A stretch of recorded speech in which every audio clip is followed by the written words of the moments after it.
Never let yourself be the victim. If I could go back in time and have a conversation with my 8 to 10-year-old self, that would be the message I would give. Because when you think about it, you're a kid, things don't go your way, what do? You cry, you whine, you throw a fit, you want your parents to feel sorry for you. You feel sorry for yourself.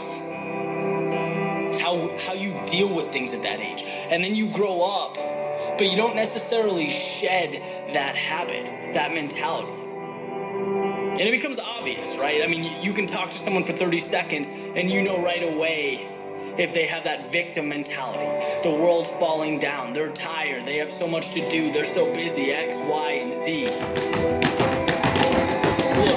having that mindset does two things for you. One, it makes you come across helpless and weak, and no one wants to come across that way. Two, it does not get you to where you're going. It does not change the situation. Right? Here's the reality. There is always a way to get what you want. There is always a way to position yourself to move away from what you don't want. You can quite literally become what you want to become, but you cannot look at life like it's this problem, like it's against you. The ball is in your court.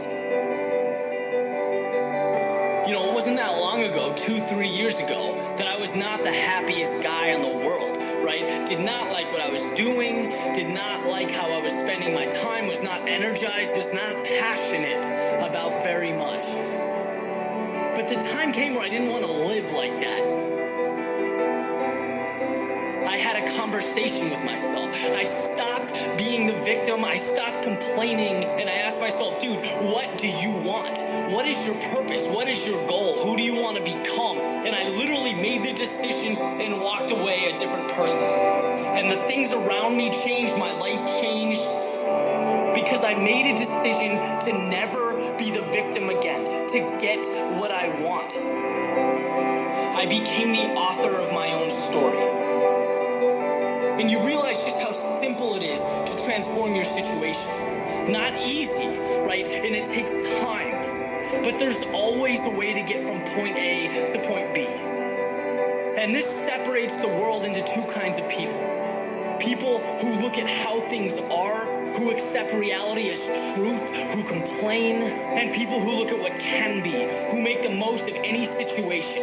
Look at life as if it's clay, to be molded, to be shaped. It seems funny to me, knowing what I do now, that I went through any of my life like a hamster on a wheel. That I talked to people every day who didn't energize me, that I didn't want to be around, that I did things I wasn't passionate about. That is insanity. Because if you don't like something, but you do nothing to change it, what's left for you to do? Complain, whine, stay where you are, that's it.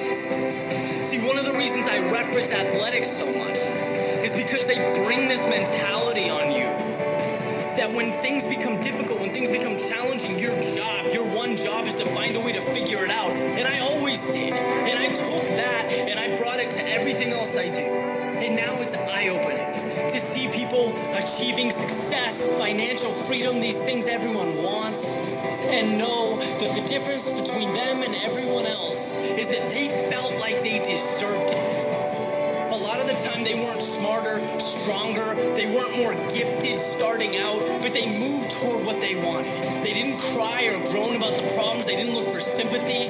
Those at the top of the mountain are not victims. They would never let themselves be victims.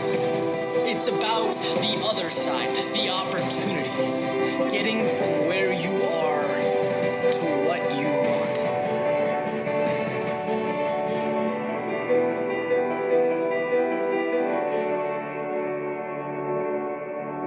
I'm a high school dropout. It took me 12 years to get a 4-year degree. I was homeless, eating out of trash cans, living in abandoned buildings in the D.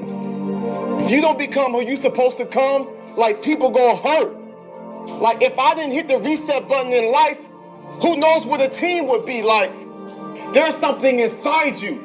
And so this is why we do what we do.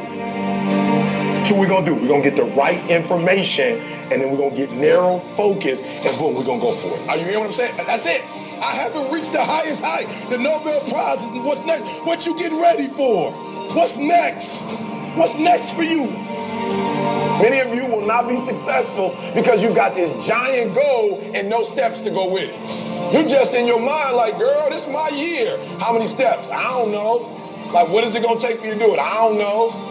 And some of y'all, you got some homeboys you connected with, but you know they ain't really living how you supposed to be living, and they leading you down the wrong way. You know, if I remove myself from it, if I plug in with positive people, I can make it. Listen, I want for you what we experiencing. And some